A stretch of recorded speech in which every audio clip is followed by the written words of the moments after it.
அல்லாஹ்வின் வேதங்களை மாற்றிவிட்டனர். அதில் தமது சொந்த கருத்துக்களை சேர்த்து கொண்டனர். மேலும் கற்களை சிலைகளாக செய்து அதை வணங்கி வந்தனர். அவைகளை பூஜை செய்தனர்.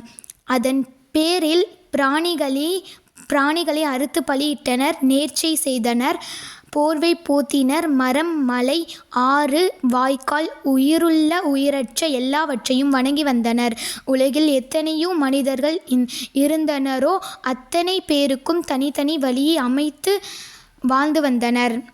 இப்படியே உலக மக்கள் அனைவரும் வழிகேட்டில் மிக மும்பரமாக நடந்தபோது அல்லாஹ்வின் நியத்தியபடி அம்மக்களின் மீது இரக்கம் ஏற்பட்டது.